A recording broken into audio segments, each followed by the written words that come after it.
presidential news conference usually proceeds from the AP reporter to the network correspondents to the major newspaper writers. But President Obama set off plenty of chatter at this week's presser by giving the second question to a Huffington Post blogger. It wasn't just the selection of Nico Pitney Obama has called on the HuffPost before, but the way the president seemed to invite a particular question. Nico, I know that you and all across the internet, we've been seeing a lot of reports coming directly out of Iran.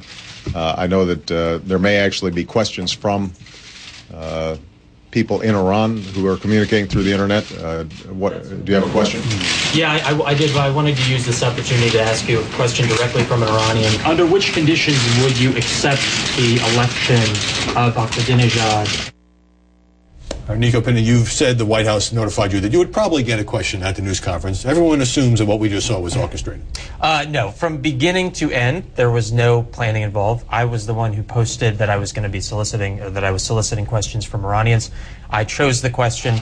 The reason President Obama made that comment is because he was trying to make a point that he was taking a question from an Iranian. And it's interesting that Dana, of all people, wrote this column very negatively. I mean, this is a person, Dana, who, when he had a chance to ask Obama a question, he approached him in the hall during the campaign and asked him not one, but multiple questions about how he looked in a bathing suit.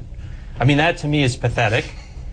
And you could stage manage me into that, Dana. Well, Nico has some, evidently some very interesting things to do. What I have never done in my life, Howie, is worked in collusion with an administration, whether it's this one or with another one. I believe that whether it's Nico Pitney with the Huffington Post or whether it's Carl Cameron with Fox News, the White House should not be calling somebody the night before saying, we are going to call on you if you ask a question on a particular subject asked in a certain way. Nico, the night before, sent out an email to his colleagues, some big news. The White House called earlier this evening and asked if I could ask a question of President Obama at his press conference tomorrow on behalf of an Iranian. I'm about to post a solicitation to the blog, Facebook, Twitter, etc. It seems fairly likely that this will happen, but as they told me, it's not 100%. This is exactly as I described it.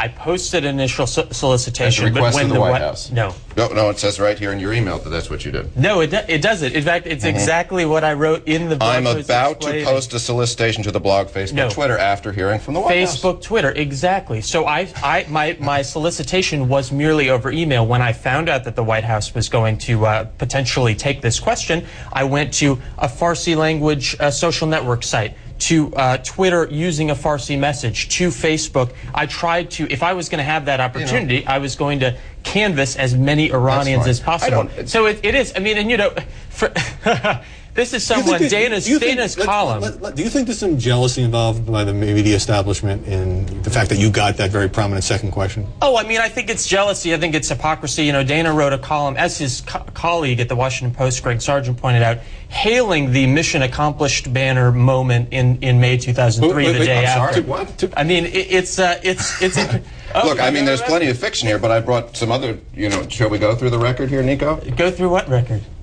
Your website was complaining about that I was not holding the Bush White House to account. I'd like to say that here's a full list of documentation of me holding the Bush White House to account.